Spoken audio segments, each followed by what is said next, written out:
Hey, how many of you had Che Guevara regalia? Don't lie! Okay, story time. Hi everyone, Natalie here. I thought I would compile a list of some of the more iconic and influential knitted sweaters, cardigans, and accessories that have graced our screens, our stores, and of course, our knitting queues. I've packaged it into a nice little video essay that I hope you'll enjoy. Items that have long been a staple in the fashion industry, offering us warmth, comfort, and style. Here are 11 iconic knitwear garments and accessories that have made significant impact in our everyday wear and pop culture.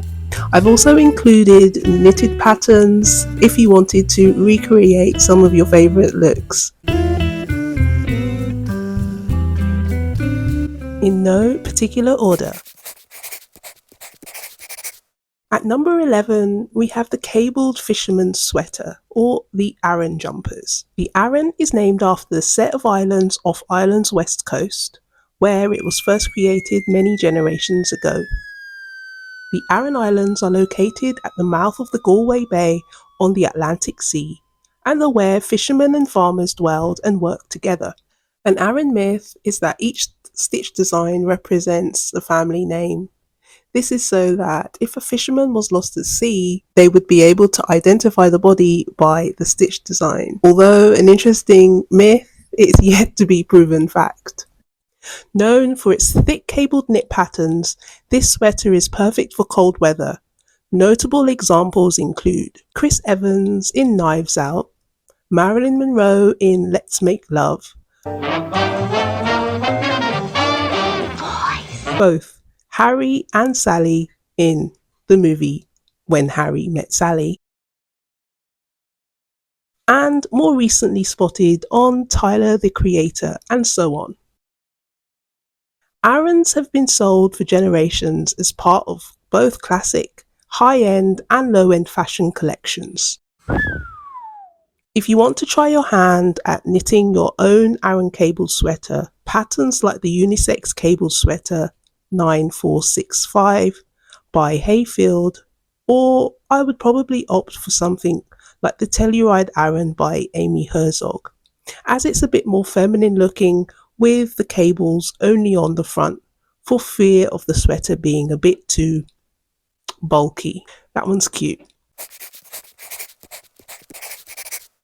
At number 10, we have the classic black turtleneck. Yes, guys, that's me 20 years ago. I have always been a fan of the black turtleneck. Classic? Yes. Understated? Yes. Boring? Yeah, but hear me out. If you think about it, this unassuming garment has graced the bodies of some influential people of the past 100 years. Think Angela Davis, Steve Jobs, Andy Warhol, Lou Reed, Sammy Davis Jr., Bob Dylan. The list goes on and on. I was going to include Goofy in this list, but then I realised he wore an orange turtleneck. Sorry, Goofy. The look has come to symbolise a kind of creative genius for people way too cool and important to consider such fripperies such as clothes and fashion. And I, of course, am here for it. If you want to be as cool as, well, us, you could knit sweater number 9 light, sweater number 28 or sweater 11, 13 or 27, all by my favourite knitwear. I think she has a turtleneck stan, ladies and gentlemen. Not mad at all. There's also the Louvre sweater by Petite Knit. But honestly, there are countless iterations of the black turtleneck. Moving on, we next have something a little bit more niche. Dude from The Big Lebowski. I'm the dude. This was a cozy yet gaudy, almost Aztec print graphic style from the 1970s, brought back by Jeff Bridges' character in The Big Lebowski. Due to popular demand, Pendleton Woolen Mills restarted production on these men's zip-up westerly sweaters. Yeah, I mean, there are a lot of facets to this, a lot of interested parties. Admittedly, the dude is not an emblem of the chicest fashion choices, but instead is a beacon of comfort with a no fucks given kind of attitude, as he pairs the piece typically with lounge pants and jelly sandals. If you're going for an oversized comfort and perhaps a warm statement piece that will be a conversation starter amongst cult movie fans, then this one is probably for you. I can definitely see the appeal, not to mention is kind of giving that photo series that Marilyn Monroe did. You know, the one where she's all tussled on the beach.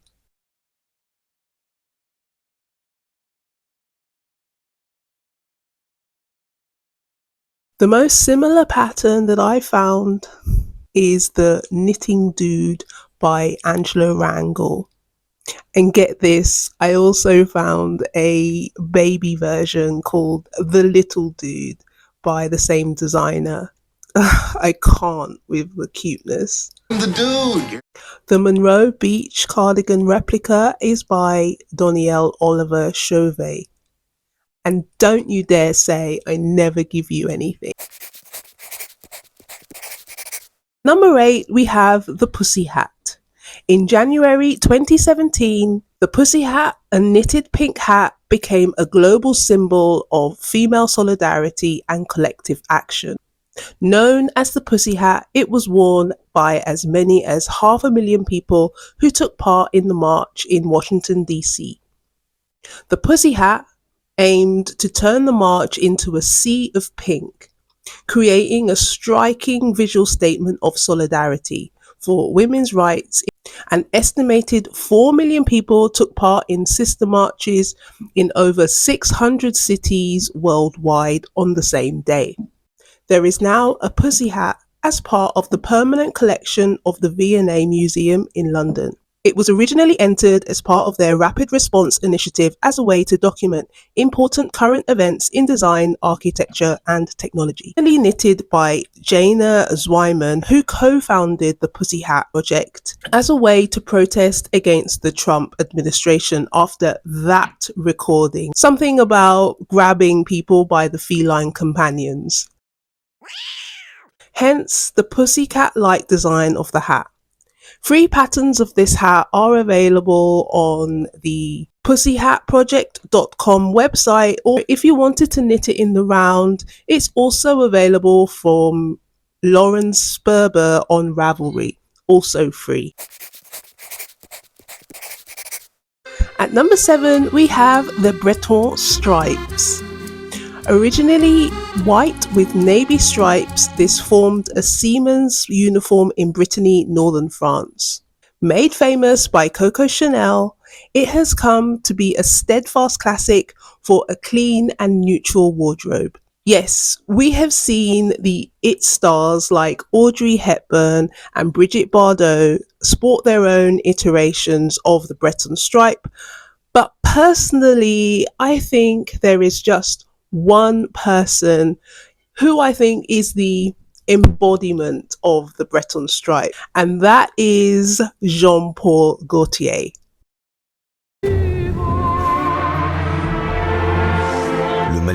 Wait, that's not Jean-Paul Gaultier, that's Jean-Paul Gaultier, who has incorporated Breton stripes as his signature motif throughout his 40-year career. Bonsoir, my British cums. Chums. What? It's chums, not cums. You must pronounce the H, Jean-Paul.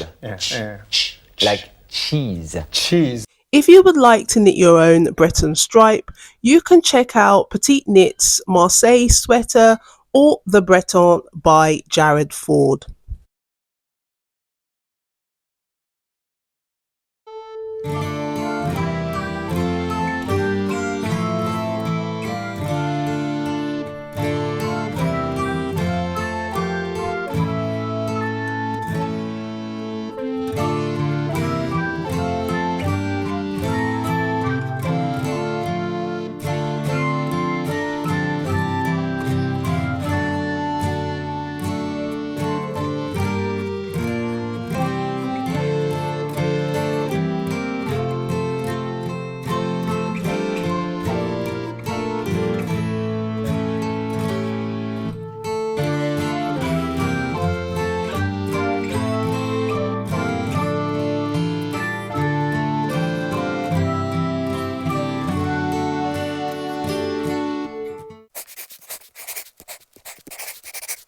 Next on the list is the humble black beret.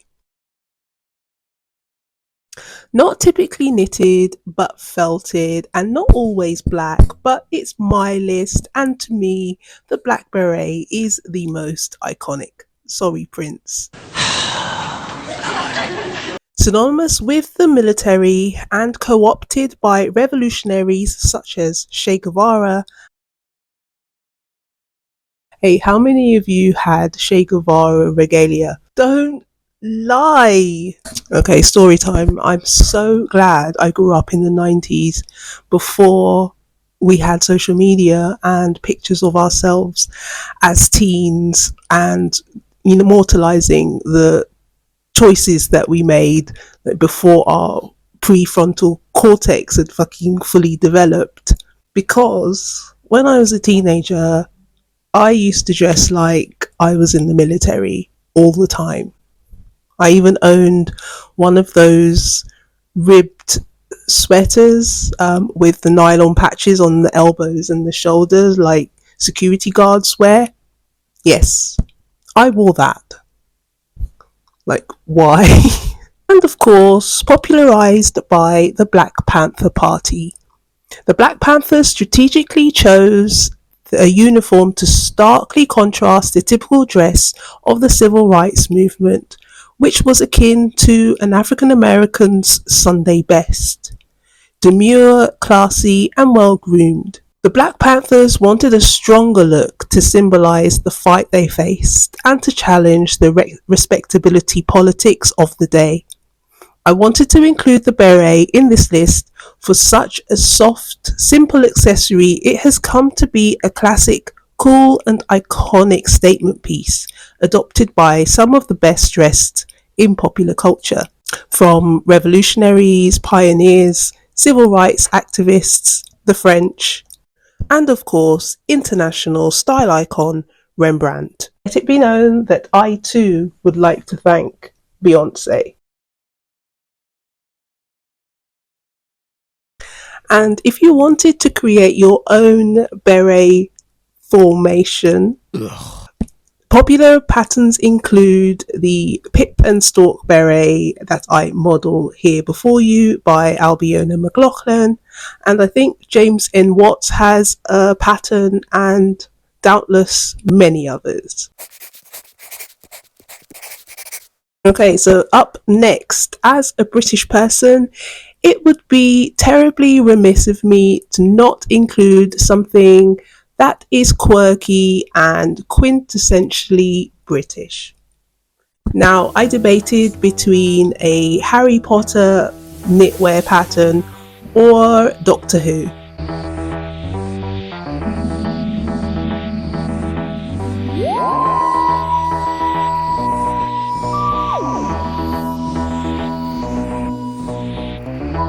As a child of the 80s, I'm going with Doctor Who. The longest running Doctor of the series, Tom Baker wore a long garter ridge scarf. Theme tune aside, I was never a fan of Doctor Who, but I do remember it always being on TV as a kid. And maybe as testament to how iconic this scarf is, prior to doing the research for this video, I actually thought that all the Doctor Who's wore a long garter ridge scarf. But I learned that this style of scarf was only worn by the 4th Doctor.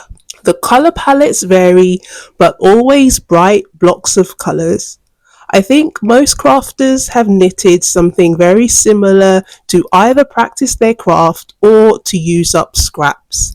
If you really needed a pattern for this, I have included a link to someone's very well researched website dedicated to the colour combos and yarns used for this scarf, as well as links on where to find replicas. This, as well as the resources for this video, can be found on my website, allhomesteading.co.uk, but the link is in the description box. Well, how about this? Much better, Doctor. Now, if you've quite finished with your wardrobe. Thanks for sticking with me thus far. At the beginning of this video, I did put in a disclaimer saying that these iconic sweaters were in no particular order, and I kind of lied. Previously, they were in no particular order, but the last four, I think, are my personal favorites. But please don't ask me to choose between them. Okay, so for number 4, we are sticking to this side of the Atlantic for the Fair Isle style of sweater. Damn, those maritime dudes and their wives have a lot to answer for with regards to influencing iconic knitwear style. First, you have the Aran sweaters, next, you have the Breton stripes, and now we have the Fair Isle style sweater. A staple in any given Hallmark Christmas movie, most of the Fair Isle knitwear pieces today are, by and large, imitations. And like how the name champagne can only really be used for a particular style of sparkling wine made in a particular region of France, Fair Isle knitwear can only be true Fair Isle if the garment originated from the island in the Shetland archipelago, off the north of Scotland. Recognised for their geometric shapes and or winter seasonal motifs like reindeer and snowflakes, Fair Isle knits can be found in both bright and neutral colour palettes. Traditional Fair Isle garments use wool specifically from the Shetland wool breeds. The style was cast into popularity by the British royal family and later other notable celebrities and fashion houses, giving a seasonal high society après-ski look. Sidebar, I just love Princess Diana's outfit here. If you are a fan of knitwear, please go take a look at her looks through the ages. They're just like, but more on her later. So many knitwear pattern designers to choose from if you fancy knitting one yourself. For traditional and authentic Shetland patterns though, Hazel Tyndall or Elizabeth Zimmerman spring to mind. For a modern take, you can check out Matty Ventrillion designs, but PSA, they are not cheap. Right, for number 3, I am dubbing it the bad boys who wear stripes. First, let's discuss Freddy Krueger, who's easily recognised by his wide-brimmed hat, melted face, claw and wide striped red and green sweater, the latter often being the first thing his victims see. Director of the Freddy movies, Wes Craven explained that the combination of the red and green of Freddy's sweaters were purposefully chosen because he had read an article that stated that red and green were the two most difficult colors for the human retina to process together. In color theory, placing warm and cool colors together results in a subconsciously jarring effect. Perhaps perfect for stalking and establishing fear within his victim. Obviously, red and green can work together harmoniously outside of the Christmas season, perhaps when used in just muted tones of each. Looking good, girl.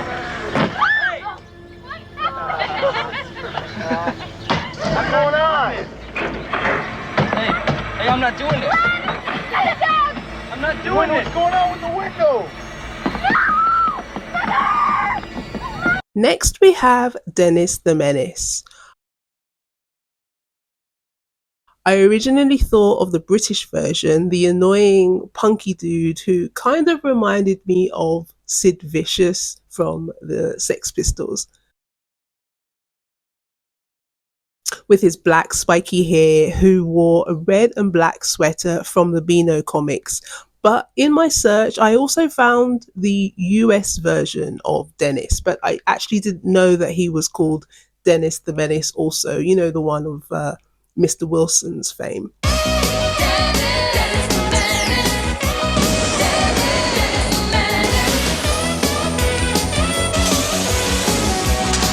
named Dennis. Anyway, both considered objectively annoying little kids. One was a schoolboy bully, the former, the other waged war against his middle-aged neighbor, and both wore striped sweaters/t-shirts. But in my mind, the red and black sweater of the British version of Dennis the Menace was way more iconic and recognizable. And that's no coincidence. In the first iteration of the character, Dennis the Menace wore a shirt and tie as many a public schoolboy did. But after just 1 month of publication, his attire was changed to the red and black sweater that we know today, striped in the two strongest colours available in the printing press of the time, red and black.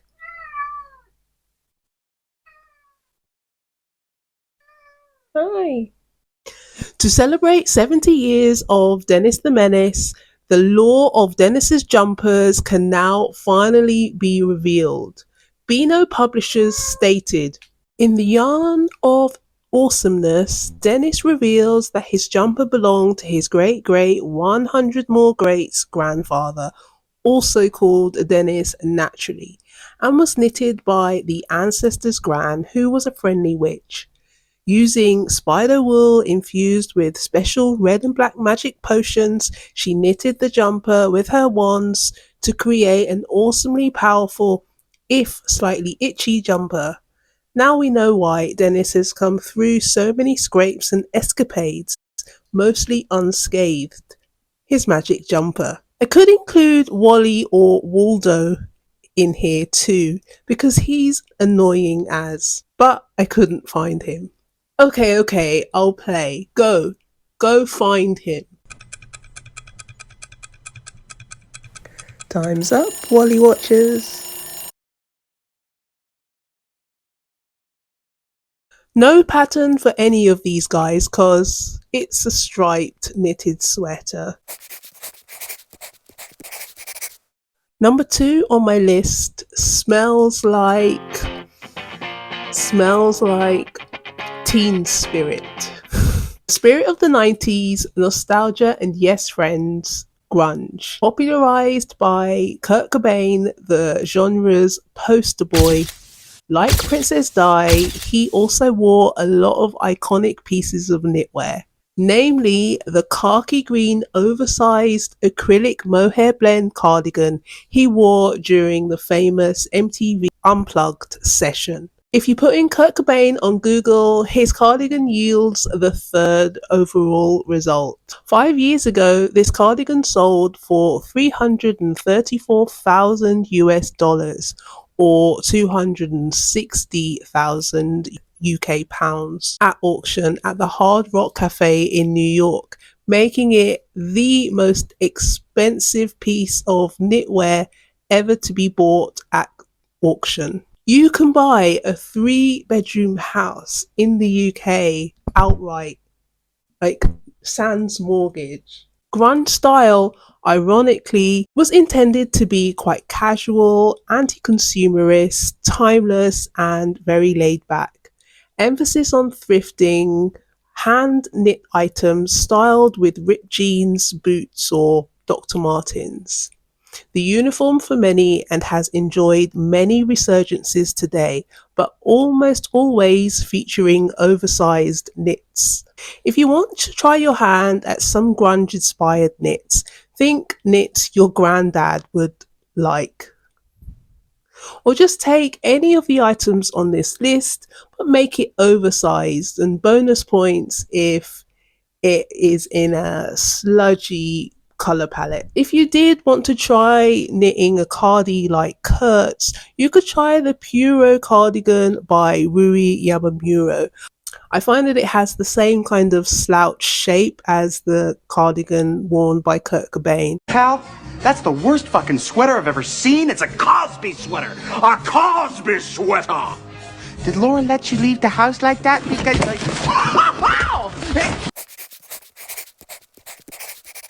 Number 1, we have a sweater that I also tried to knit myself. 1 it's knit in intarsia technique for color work. 2, it's knit bottom up. And 3, it is knit flat.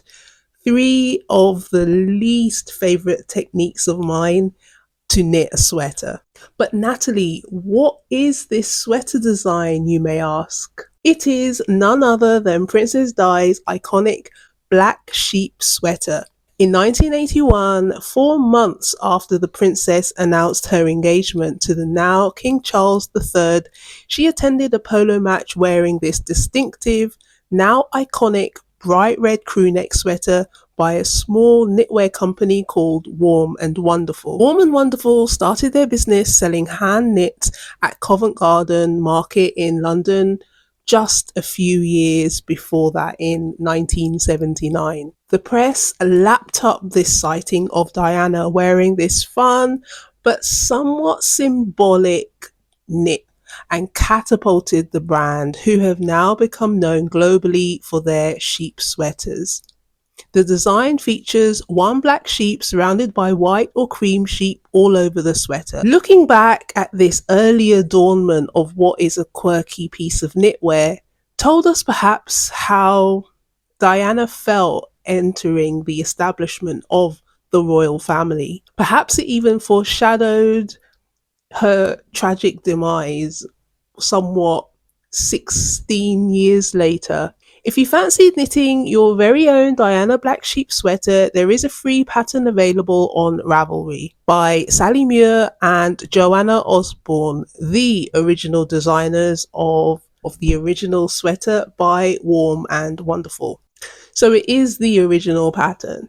Or if any talented and benevolent designers wanted to try to engineer this sweater so that it can be knit in the round using regular stranded color work, I will be very grateful. Each of these items not only provide warmth and style, but also tell stories through their cultural significance in popular culture, making them truly iconic pieces of knit history. While doing research for this video, I also learned that while in the knitting community there is often conversation surrounding how much we spend on yarn, how big our yarn stashes are, I also learned, fast fashion aside, where we can access affordable pieces of maybe not knitwear but warm garments, it was quite surprising how much of a markup there is for high-end fashion brands. And that made me really appreciate the ability and the skills to be able to knit my own garments from yarns that I choose. That's pretty special. Let me know in the comments which style is your favorite. Did your faves make the list? Can you suggest any other iconic knits that maybe I missed? Keep the conversation going. If you enjoyed this video, please smash the like button and please consider subscribing for more content. Love ya. Bye. Did you find him? There he is, the little fuck.